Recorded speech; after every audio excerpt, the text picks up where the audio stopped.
4 ஸ்டெப்பாக வந்து சொல்லியிருக்குது. இதே கோயில் தான், இதே சிவலிங்கம் தான், இதே கல்லில் தான் கீழே செஞ்சு வச்சுருக்கிறோம். இதை மலை மேலே கொண்டு போய் வைக்கிறோம். இதே சிலை தான் மலை மேலே ஏன் வைக்கணும்? கீழே இருக்கிற சிலை தான் மேலே இருக்குது. அப்போ நீங்கள் என்னன்னா, நீங்கள் கீழ் நோக்கியே பார்த்துன்னு இருக்கக்கூடாது, மேலே போய் பார்க்கணும் அப்படின்னு சொல்லப்பட்டிருக்கு. புரிஞ்சுங்களா? அப்போ அந்த மேலே சொல்கிறதுன்னா நம்ம வந்து அறிவால் நம்ம சிந்திக்கணும். ஏன் இதே சிவலிங்கம் தானே கீழே இருந்தது, அதே சிவலிங்கம் மேலே இருக்குது. இப்போ என்ன வித்தியாசம்? கீழே வச்சு சேர்த்து மேலே வச்சுட்டு வரங்கிறதுக்கு என்ன வித்தியாசம் இருக்குது அப்படின்னு நம்மளை அந்த அறிவால் சிந்தித்து யோசிக்கணும். அப்போ ஜரிகைன்றது இந்த கீழ் உலகத்தில் சிந்தனை.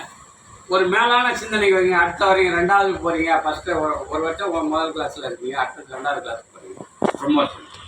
அதுபோல் அடுத்தது நம்ம மேல்நிலைக்கு போகிறோம், கீழ்நிலையிலேருந்து மேல்நிலைக்கு போகிறோம். அதனால் மேலே போயிருக்குன்னா சரி, அப்போ அங்கேயும் அது இருக்குதா அப்படின்னா அப்போ அந்த இடத்துல யோசிக்கணும். சரி, அப்போ இதுக்கு மேலே பார்த்தீங்கன்னா ஆகாயம் தான் இருக்குது. ஒரு மலைக்கு மேலே போகிறோம், அதுக்கு மேலே ஆகாயம் இருக்குது. சரி, என்ன எல்லாமே மேலே இருக்குது மேலே இருக்குதுன்னு சொல்கிறாங்க. அப்போ மேலே ஒன்று சிந்திக்கணும். அதுக்கு என்ன பண்ணணும்?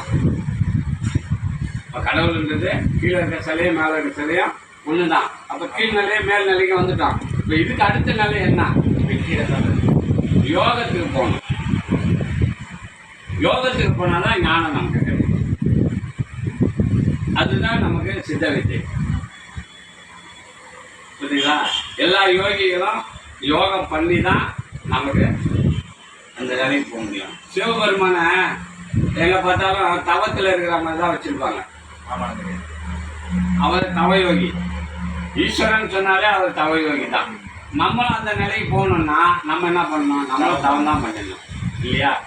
அதுதான் நம்ம இங்கே எல்லா சித்தர்களும் அதை பிடிச்சிட்டாங்க. யோகத்தை நம்ம நல்லா பண்ணிங்கன்னா ஞானம் நமக்கு தானாக கிடைக்கும். அப்போ தெரிஞ்சிடும், பிறப்பு ரகசியம் உங்களுக்கு தெரிஞ்சிடும். அப்போ நம்ம ஏன் பிறக்கணும், நம்ம ஏன் இறக்கணும், அந்த 2 சூட்சமும் உங்கள் கையில் வந்துடும். அப்போ வள்ளுவர் சொல்கிறார், குணம் நாடி குற்றமும் நாடி அவற்றில் மிகை நாடி மிக்க போலன்றார். அப்போ அதில் எது நமக்கு சிறந்தது, நம்ம அழிவில்லாத நிலைக்கு போகிறதுக்கு என்ன வழி அப்படின்னு அதை நோக்கி நம்ம பயணிப்போம். அதுதான் இதெல்லாம் வந்து ஸ்டெப் பை ஸ்டெப்பாக வந்து சொல்லப்பட்டிருக்குயா. புரியுதுங்களா?